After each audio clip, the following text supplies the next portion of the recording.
Değişir bakışın gülüşün üzünün rengi de. السلام علیکم ورحمت الله وبرکاته. قدرمنو کتونکو په دې هیله امید چې ټول ورته روغ جوړ او د صحت په جامه به وي.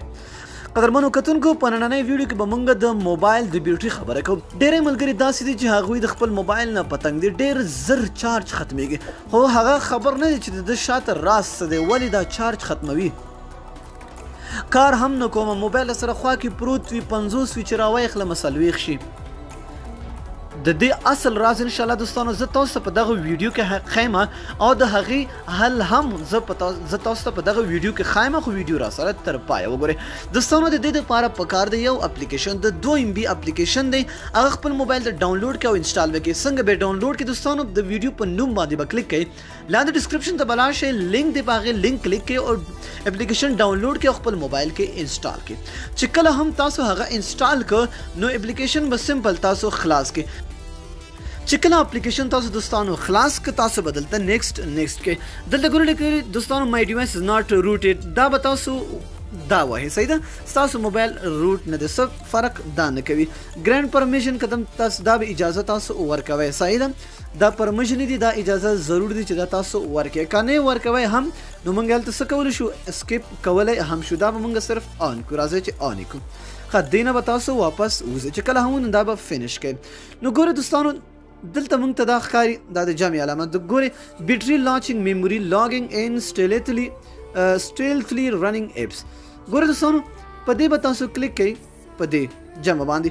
نو ګورئ دلته موږ ته لیکلي رننګ ان بیکګراوند. دوستانو د دې غټه مسله دا ده چې کله هم تاسو خپل موبایل کې ګوتې نه وهئ هم او ستاسو د موبایل چارج ختمیږي. ولې ختمیږي دوستانو؟ دا هغه اپلیکیشن تاسو ته په بیکګراوند کې چلیږي چې کله هم تاسو کار نه کوئ نو ستاسو کوم ایپس چې ستاسو په موبایل کې دي هغه اټومیټیکلی د کمپنۍ له خوا نه هغه روان وي، هغه خلاص وي، هغه چلیدلی وي، همداسې روان وي، بس تاسو د موبایل چارج ختموي، تاسو به ترې خبر هم نه یاست.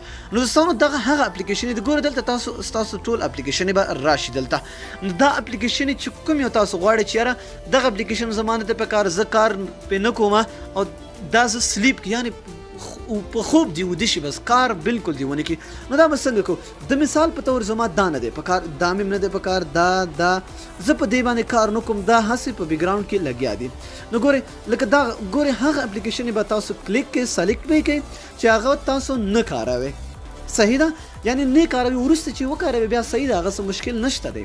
صرف چې کوم ټایم تاسو د وده کېږي یا تاسو غواړئ چې زه بل کار کومه، دا نور اپلیکیشن دی وده شي، بالکل زما چارج دی ختم نه کړي، یا تاسو یو ځای کې مسافر یو، تاسو د چارج ډېره یاره دی یا برقونه نشته دی، نو تاسو غواړئ چې دا چارج ډېر وساتي، نو دا ټول خپل اپلیکیشن یې وده کړئ. چې کله هم تاسو هغه وده کړل نو دلته په دې باندې کلیک کړئ، سلیکټ هم کړ، په دې به کلیک کړئ.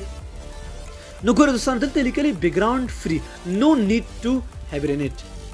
ګورئ دا به اوس کار نه کوي، دا ټول یعنی وده شول، دا به هیڅ په بیکګراوند کې نه چلیږي او نه به کار کوي. چې کله هم ستاسو په کار شو دوستانو سمپل هماغه اپلیکیشن چې کوم تاسو سلیپ کړی دي هغه به تاسو اوپن کړئ، اټومیټیکلی کار به شروع کړي. نو دوستانو ډېر خوندور اپلیکیشن د ضروري خپل موبایل کې انسټال کړئ که چېرته ستاسو د بیټرۍ زر ختمېدو مسله ده.